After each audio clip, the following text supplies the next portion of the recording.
Adventures in time and space. Transcribed in future tense.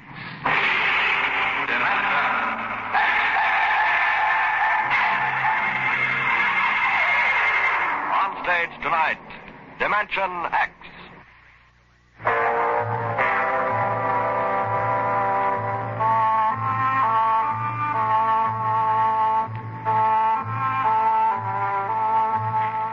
Maybe you've been over the route of the march.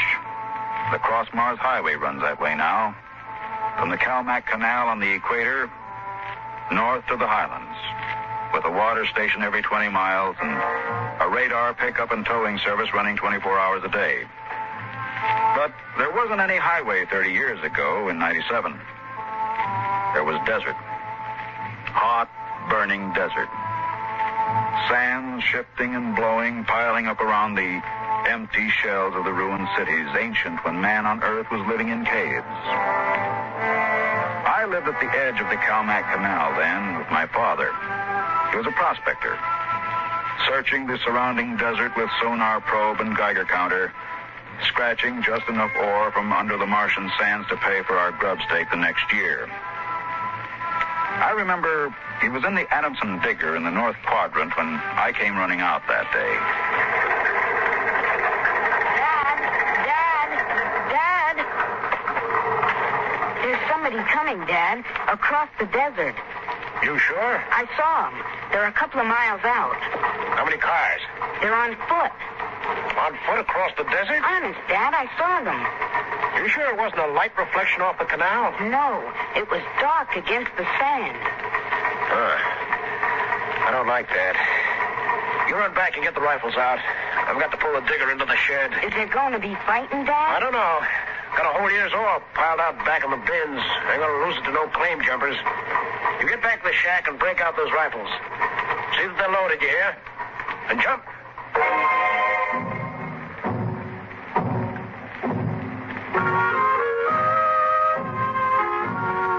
Dad had 3 surplus Army rifles and a couple of homemade grenades made out of ore cans stuffed with Adamson A explosives.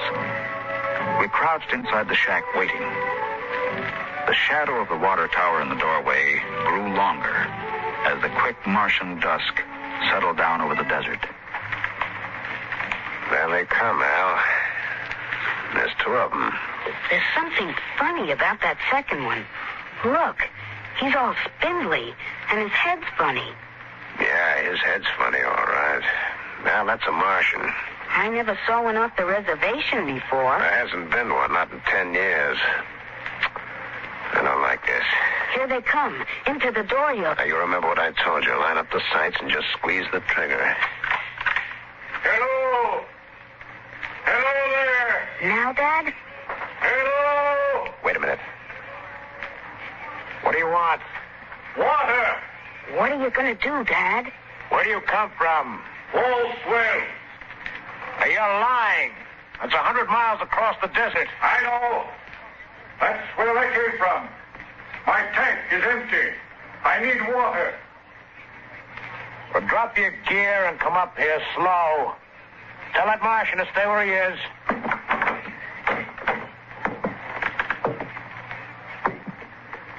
All right, now.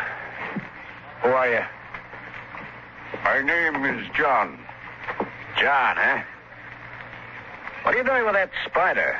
His name is Kantalka. I don't care what his name is. What's a human doing with a Martian? I found him in the dry bed of Calmac Canal, nearly dead of thirst. Probably ran off from the reservation. When our brothers are caged, they seek freedom. Brothers? Those spiders? All living creatures are our brothers, on Mars as on Earth. Oh, wait a minute.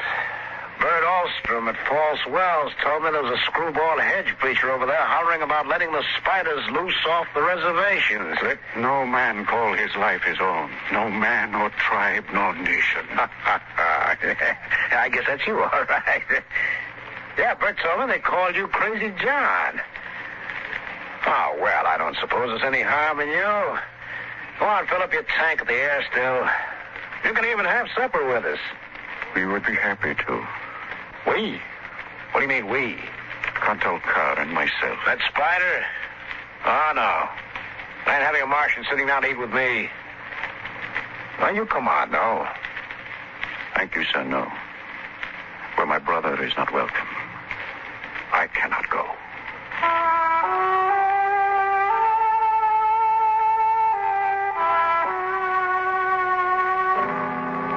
The old man filled his tank at the air still tower, and the Martian went through the ash pile for half-burned fuel break. When we went in the house for supper, I could see them silhouetted against the fire. The old man with his wild hair and beard, and the thin, spidery arms and legs of the Martian. Dad, What now? were the Martians always on the reservation? Since the Outpost 3 massacre, they have been. What was that? Back before you were born, they lived wild in the mountains up north. Were they fierce? Fierce enough. There's only one place for them spiders. Behind wire. Yeah, it sure is. Out in the dooryard, the campfire flickered at the base of the water tower. The first of the Martian moons had set. The other wouldn't rise for several hours. I could hear the sandpeepers out in the desert as I stood there. The old man and the Martian were sitting on the ground, huddled close to the fire. It gets cold fast on the desert when the sun goes down. Did you, boy? You can come up to the fire if you like. My dad wouldn't like it, All right. but I'm not afraid of no spider. No, there's nothing to be afraid of. How come his arms are all skinny? Ask him. Does he talk? Yes, his name is Counterpart. It is, huh? Hello. Hello, boy. He talks funny. It is not my language. Why isn't he on the reservation? You can get in trouble helping spiders to escape. He is my brother. He was caged. When my brothers were in bondage, I came to them and said, "Lo, the time has come for deliverance." You talk funny, too. Is it true that you want to let all the spiders off the reservation? No man has the right to imprison the innocent. Do they really call you Crazy John? I have been called many things. You really think we ought to let all those old spiders off the reservation? Boy, we die here in the desert. We die in the sun and of the sicknesses you have brought from Earth. That's because Martians are just weak. I bet I could knock you down myself. You could. We are a different people. We have not the strength of muscle of Earthmen. But we will not stay here to die. You won't get off the reservation. The patrol takes care of that, all right. They won't let any stinking old spiders out.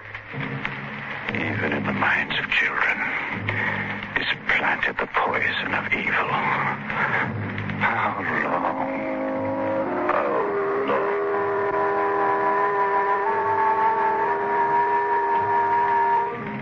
That night through the window, I could see the flicker of the old man's campfire. He was walking up and down now, shouting, singing hymns, verse after verse, his white beard catching the light as he passed behind the fire. The Martian sat slumped over, his thin, spindly arms folded across the huge barrel chest that had developed over the centuries as the air of Mars thinned and escaped into space. In the morning, I looked out, and they were gone.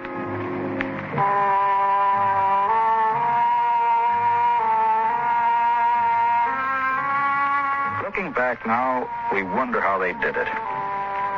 The high-voltage wire around the reservation carried a fatal charge. The patrolmen in the tower had 50-caliber machine guns. The desert around the camp was mined heavily. And yet, at dawn, August 7th, 1997, they broke out. I was down at the dried-up canal bed hunting sandpeepers when my father came running after me. Al! Al! Here I am. Come on, back to the house. What's the matter, Now Dad? shut up and run. What is it? Spiders busted loose. Bert Alstrom radioed in. They coming here? They're headed this way, murdering devils. Did Did they kill anybody? 6 patrolmen when they busted through the wire. I get inside. What are you going to do, Dad? Wire a keg of Adamson A across the gate. You get in there and get the guns out. I got the rifles and shoved a full clip in each one. Then I slipped a primer fuse in the homemade grenades and lugged them out on the porch. Dad was running lead wires back to the detonator from a half keg of Adamson A he'd set across the gate. That's set. Give me one of those rifles. Will they be here soon? You can see the dust over the rise. There they are, Dad. There they come. Now, wait a minute. Hold up. I want to get a good shot. Let them get closer. Dad, that's Crazy John up in front. There. He's taller than the spiders. You can see his beard. Yeah, you're right. The renegade rat. Probably helped him break out of the reservation. Now, listen, Al. If anything happens to me, you light out back to the shed. You can hide out in the empty ore bins till they go away. You got that? All right, Dad. The spider's shouting something, Dad. That's probably a trick. Get down, little Al. You're in the way. Yeah, I got him clear now. Right in the head. No, up a little now. I got him. Dad, look out. They've got guns. Down, get down. Dad. Get out, Al. Get out to the shed. But, Dad, you're hit. Go on. Those spiders are going to rush. Get going. I can't leave you. Shut up. Get out of here. You hear? Get out there.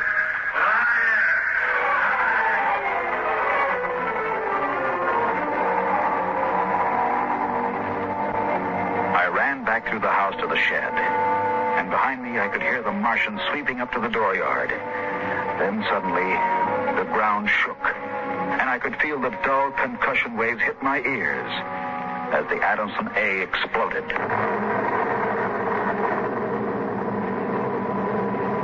I could hear the high whispered screams of the Martians and the rattle of fragments on the metal roof of the shed. I dived into the empty ore bin and slammed the hatch almost shut. I crouched there watching the thin edge of light that filtered through, listening to the brittle tramping of Martian feet on the board floor of our house. The shooting had stopped, and the shouts had died away. I sat there waiting. And then suddenly a shadow fell across the edge of light, and the hatch slid open on top of me. You leave me alone. I'll kill you. Boy, I've been looking for you. Where's my dad? What did you do to my dad? He's dead. You killed him. You and those spiders. You killed my father. Come out of there, boy. You let go of me, you murderer. Come on out. I'll kill you. I'll kill all those stinking murdering spiders. They are our brothers, boy. Your father shot without warning, and the fire was returned against my orders. You did not have to shoot. Our brothers came in peace. They're going home to their mountains. We came to get water for the journey. You mean you just wanted water? You... Dad. John, we'll be following us soon. We must go. And the boy? We'll have to leave him here with water and supplies. No, the Earth Patrol would question him. We need the time. He goes with us. He can't. It's straight across the desert to the mountains. He'll die. John, since the Earthmen came to Mars, the Highlanders have died like the grass in the hot sun. We are going home. One life cannot stop us.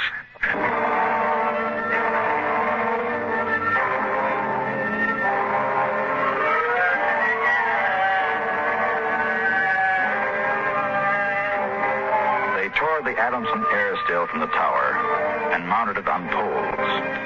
They piled our supplies in the yard and loaded them on their backs. And then they started.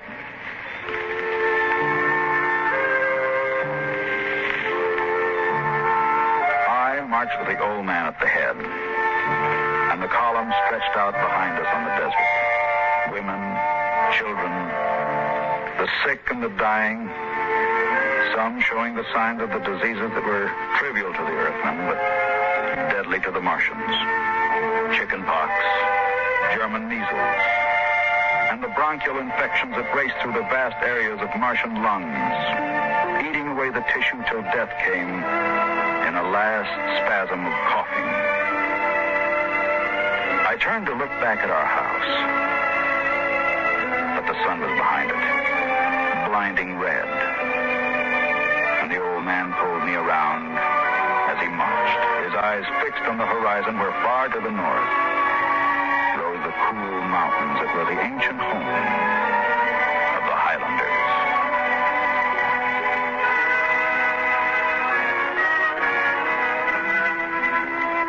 14 of the Martians died the first day. They dropped to the side of the column when they could go no further and died. The march went on. The sun burned down in the day. The air shimmered with the heat. And at night, under the cold racing light of the twin moons, the winds cut at tattered clothing and scattered the feeble fires that dotted the campsites. On the 5th day, we swung wide to avoid a mining settlement, but not wide enough. They were in ambush behind a pile of rocks. Down, boy. Why aren't the spiders fighting back? Go on back, all of you. We're giving you your last chance to get back to the reservation. I will shoot the whole lot of you. Let us go in peace. Who's that? You. What are you doing with them spiders? That's Crazy John. A voice cries out to the universe. Your brothers must have justice. We'll give them justice. I shall lead them home. Home to the promised rest. Home to the mountains. March forward. March forward.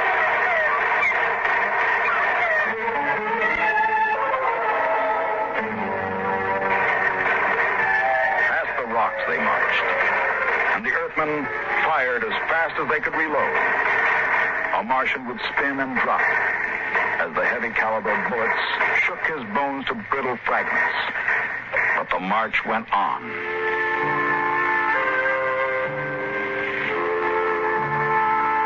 We wound across the desert in wild zigzags, following the paths the old man had traveled through the years. Only once a patrol plane hovered on the horizon and then shot away. The days went on, the weeks, and the Martians died. They died of exhaustion. They died of the disease we had given them. And they died of thirst. The Adamson still could produce 27 units of water an hour, no more. And on that, they died of thirst. Here, boy. Here's your water. That's more than the others got. Take. You're giving me your water. It will be provided to me. He that brings justice to his brothers will drink deep of the water of righteousness. He that leads his brothers to their promised rest will savor the cool draughts of the mercy of heaven. Here. Drink your water, boy.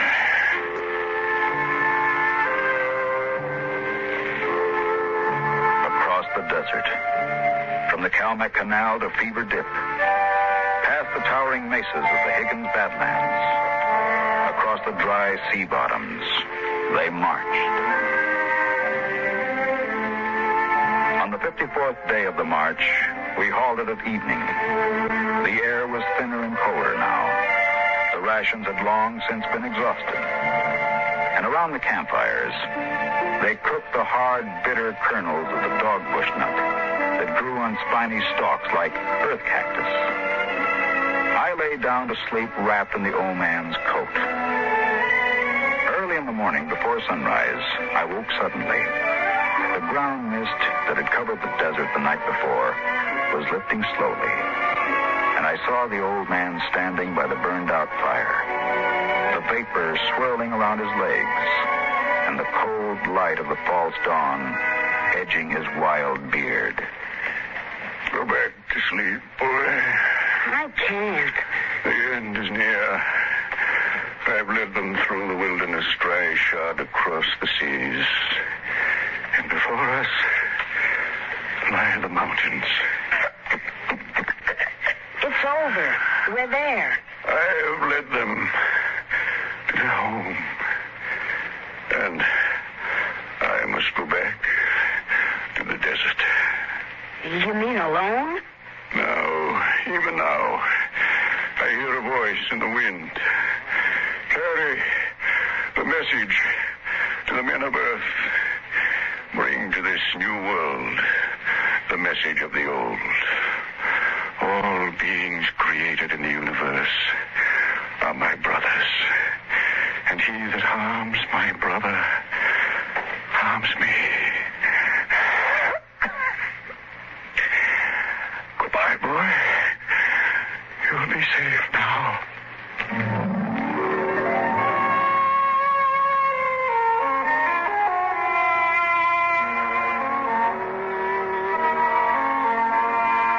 The Martians found him 500 yards from the camp, dead. He had given me his water. He had divided his ration among the sick. And yet his gaunt, tall body had lasted till the march was done, till the mountains were in sight. For now the mist rose, and before us towered the highlands, the tall green mountains, and the cool sky. The march was over. Of the 7,000 Martians who started, 900 were alive.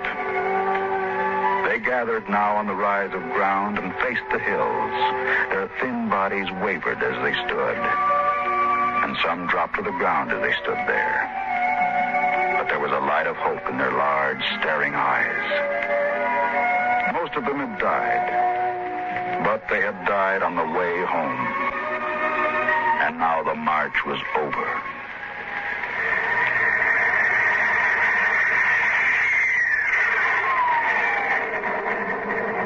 Patrol planes were spotted on the horizon, and within 10 minutes, they had landed.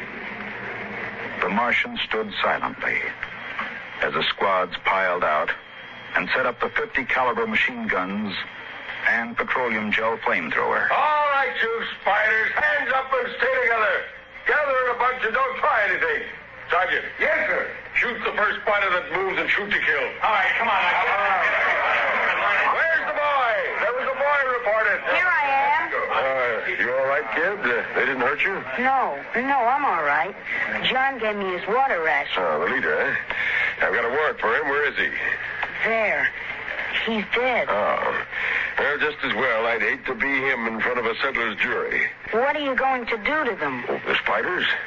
You see those transport planes coming in? We're going to ship them all back to the reservation where they belong. You mean take them all back? Lock, stock, and barrel. They'll be back behind wire before tonight.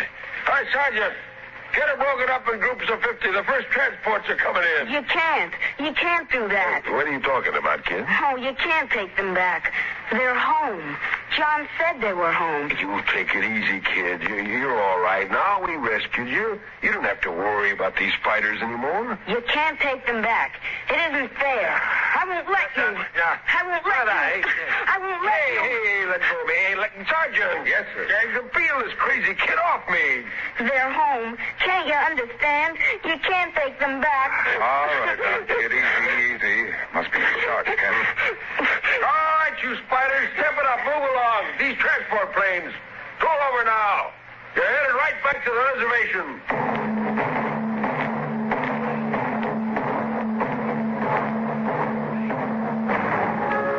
They separated them in groups of 50 and loaded them in the planes. 900 out of 7,000. And soon the first big-bellied ships waddled out on the hard sands and lifted slowly into the air, headed back to the south, flying over the trail of dead and dying who started on the march to the highlands, the march to home. Come on now, kid. You'll feel better as soon as you get back to civilization. And don't worry about those spiders. They're taken care of now.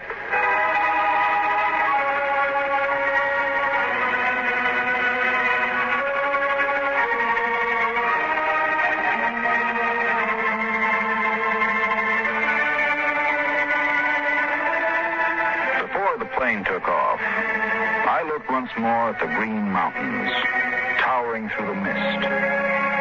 And then, just before the motor raced, I saw John. Crazy John. propped up against a dognut bush where the Martians had placed him. The wind from the south gave the wild hair and beard a rippling life.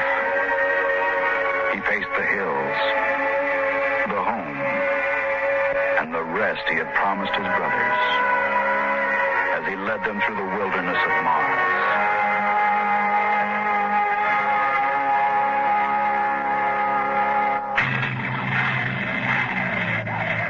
Be with us at this same time next week for another adventure into the unknown world of Dimension